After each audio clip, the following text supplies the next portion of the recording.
Good morning, students. From today, we shall start about fourth unit, that is instrument transformers and potentiometers. So, what is this instrument transformer? So, instrument transformer, it is a transformer which is used for measuring instruments. In conjunction with measuring instruments is called instrument transformer.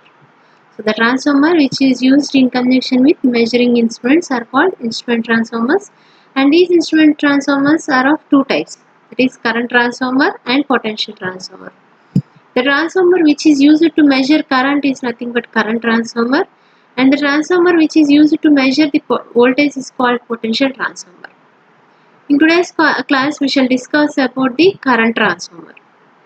So current transformer is a device used for the transformation of current from a higher value into proportionate current to a lower value. So current transformer is a transformer which is used to measure the current, right? So current transformer is used to measure what is the, you can use ammeter also, right? You can for the measurement of current, but why current transformer? Because so in without current transformers or potential transformers, there is no generation, protection or distribution, because the lines which are generated will be of large voltage and current, right? So large voltages means that voltages cannot be measured by using normal voltmeters, that current is not measured by using normal ammeters. So because of that high value, to measure that high value, what you need to do is you need to reduce the current level or step down the current or voltage to a lower value, and then you need to use the you need to measure the current or voltage. So for stepping down that voltage or current, you need a transformer. So now for current transformer, initially this is the normal line, heavy line current line. So this line current line will be as connected normal, and this is connected to load. So if you want to measure the current at this point, what you need to do is you need to provide a CT. CT consists of two windings. One is primary winding and secondary winding. In the secondary winding, you will be providing the ammeter. You will be providing the ammeter which is used to measure the current. This ammeter can be of normal range only. So high current which is of so much that is 50 amperes like that is stepped down to 0.025 amperes current. So that means you can use a normal ammeter for the measurement of current by using CTs. That means a large current is stepped down to proportionate low current.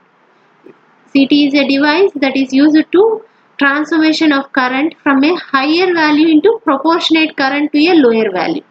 So the proportionate current will be there, but it will be a lower value. That's it. So that you can measure by using the normal range ammeters. In this CTs, for a CT there are two windings, right? Primary winding and secondary winding. In the primary winding, there will be less number of coils. You can represent one coil also, one winding also. The primary winding less number of windings, and in the secondary winding it should consist of more number of windings. So this is the complete CT, and in the primary it is normal current I1, and in the secondary current I2, which will be step down current. So I1 by I2 is equal to N2 by N1. We know that for a transformer the current is inversely proportional to the turns ratio. So I1 by I2 is equal to N2 by N1. So now the ratios of instrument transformer. To discuss about the current transformer ratios, first we shall discuss what are the different ratios of instrument transformers. First we know that what is normal ratio, that is turns ratio, that is nothing but N1 by N2, that is primary number of turns divided by secondary number of turns is equal to turns ratio. But actually there is another ratio that is called actual ratio or transformation ratio. You can say that actual ratio or transformation ratio. This is nothing but magnitude of actual primary current divided by secondary current for CT. So CT will be talking about the currents. So you need to write that magnitude of actual primary current divided by actual secondary current is called actual ratio for CT. Whereas for PT, it is nothing but magnitude of actual primary voltage divided by magnitude of actual secondary voltage. So current, these are the actual readings of the current and voltages. So this is about the actual ratio or transformation ratio. Next one is nominal ratio. So this nominal means nominal ratio should deal with the rated values. If you are dealing with current transformer, then it is rated primary current divided by rated secondary current. And for Kn, this is represented by the letter Kn. And for PT, it is rated primary voltage divided by rated secondary voltage. And these readings will be on the nameplate details itself. For any current transformer or potential transformer, there will be readings. Based on the nameplate details, you can calculate this nominal ratio. Whereas this actual ratio is nothing but measured value of primary current and secondary current. Next one is turns ratio. Turns ratio is nothing but primary number of turns divided by secondary number of turns. So for a CT, it will be reverse, number of turns of the secondary winding divided by primary winding, but for PT, it is number of turns of primary winding divided by secondary winding. Okay, this is about the ratios, different types of ratios in instrument transformers. Now let us discuss the equivalent circuit of current transformer. So current transformer equivalent circuit will be similar to the transformer equivalent circuit only. So for a transformer equivalent circuit, there will be primary circuit and secondary circuit, right? So in the primary circuit, RP, next RS are the resistances. Small r indicates the resistance of the primary winding.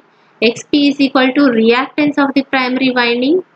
RE is equal to resistance of the normal core loss component, and XM is the reactance of the magnetizing component. EP is the induced primary voltage, VP is the supply voltage to the primary, and phi m is the flux relating with both the primary and secondary, and RS is the resistance of the secondary winding, XS is the magnitude of reactance of the secondary winding, RE and XE are the load resistance and load reactance, VS is the load voltage. Okay, this is about the equivalent circuit. Next, while drawing the phasor diagram is also similar to that of a transformer. Initially, there will be flux is taken as reference, and I naught will be small. This I naught is resolved into two components, Im and Ic. Ic is the core component, and Im is magnetizing component. And the sum of I naught and NIS, that is secondary current, will give you the IP, that is primary current. So now by looking at this triangle, so if you mark this O, A and extend this towards here and draw a perpendicular to join the C, then this is B, C. O, A, B, C.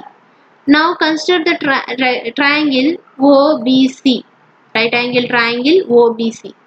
So if you consider right angle triangle OBC, then to get the OC magnitude, that is hypotenuse square, OC square is equal to OB square plus BC square, right? OC square is equal to OB square plus BC square, and this OB is again of two components, OA plus AB, OA plus AB. And what is OA? This is nothing but N into IS, and AB is nothing but, this AB is nothing but I naught. This is the I naught. If you see, this line will be parallel to the I naught. So this is nothing but I naught of this angle, that is I naught of delta. So this is the delta. So delta is nothing but 90 minus delta minus 5. This is the angle you need to consider. This is delta here. So this angle is nothing but 90 minus delta minus alpha. So now this value AB is nothing but I naught cos of 90 minus delta minus 5, and BC is nothing but opposite side, that is I naught sine of 90 minus delta minus alpha. So now that I have written here, so this is the transformation ratio derivation. So now considering from triangle, right angle triangle OSC, OC square is equal to OB square plus BC square, where OB is equal to OA plus AB. OA plus AB, and OB is nothing but NIS plus I naught cos component, and BC is nothing but I naught sin component. Now if you substitute in this value OC square is equal to OB square plus BC square, then you will be getting primary current IP. OC is nothing but the primary current. IP square is equal to NIS square. Substitute these values in this equation, then you will be getting NIS square plus I naught square plus 2NS 2NIS I naught cos of 90 minus alpha minus delta, and this square is given whole power 1 by 2 root of you will be getting. Now you need to make it as a plus b whole square. To make it to a plus b whole square, then 90 minus means you will be getting sine value. To make it a plus b whole square, this I naught square, as I naught is very small value, this I naught sign will not make any difference. So you can introduce in place of I naught, you can put as I naught sine of alpha plus delta. So this is for making our calculations easy. So this becomes NIS plus I naught sine alpha plus delta whole square. A plus B whole square you can write. And what is transformation ratio? Transformation ratio is nothing but primary current divided by secondary current. So this is the primary current and divided by secondary current IS. So now substitute A plus B whole square, then this square and root gets cancelled, and it becomes NIS plus I naught into sine of alpha plus delta divided by IS. So this becomes, if you divide with IS, this becomes R is equal to N plus I naught by IS sine of alpha plus delta. Actually, this transformation ratio should be equal to the turns ratio for a normal transformer. But for a current transformer, this will not be equal. There is another component getting added. That component is I naught by IS sine of alpha plus delta. So this is the transformation ratio derivation. Next, coming to the following points which you need to remember is the transformation ratio. So the following points should be noted from the transformation ratio equation. So transformation ratio, it is not equal to the CT turns ratio. Turns ratio is nothing but N. R is not equal to N. There is some extra component, that is, you can see here. Instead of R is becoming equal to N, there is extra component I naught by IS into sine of alpha plus delta. So this you need to remember. And the transformation ratio depends on excitation current and excitation angle, that is alpha plus delta is there, right? So excitation current is I naught and excitation angle is alpha. So on both the elements it is getting depend. And for transformation ratio to be equal to turns ratio, for R is equal to N, then alpha and delta should be equal to 0. If they are equal to 0, then sine 0 becomes 0. Then the second term in the transformation ratio becomes 0. So then R will be equal to N. This means that there should not be any core loss component in the current transformer, and burden should be purely resistive. Burden means load should be purely resistive. And now let us discuss the phase angle of current transformer theta. So phase angle is nothing but the angle between the voltage and current. So now if you see here, so this is the phasor diagram of the transformer CT, and this is the NIS, and this is I naught, dotted line is I naught, and this is the I primary current. So this primary current IP square is equal to NIS square plus I naught square, which we have derived earlier for the derivation of R. You might have remembered in the previous derivation. Now you need to calculate the phase angle theta. So this theta is nothing but, now consider the same right angle triangle, that is OBC. So that means tan theta is equal to, that means opposite side divided by adjacent side. So tan theta is equal to opposite side is BC and adjacent side is OB.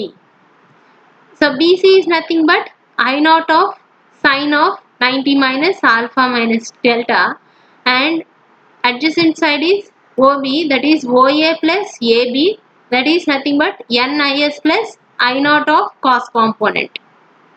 So that if you substitute here, so tan theta is equal to BC divided by OB, that is equal to I naught sine component divided by OA plus AB, and OA is nothing but NIS and AB is I naught of sine component.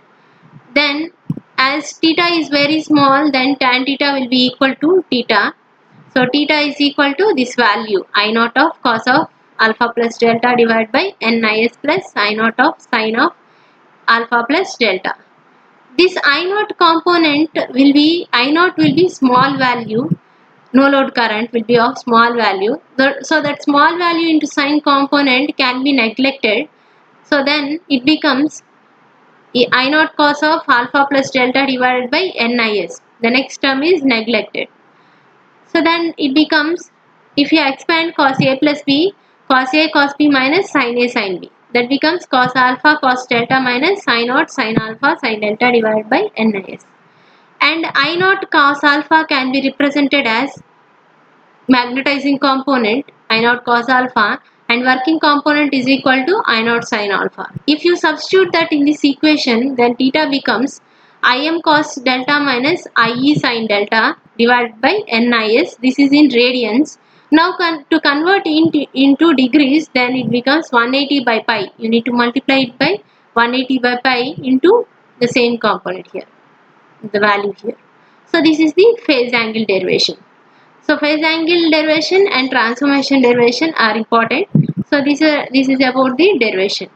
Next, in the next class we shall discuss about the errors of the current transformer. Okay, thank you.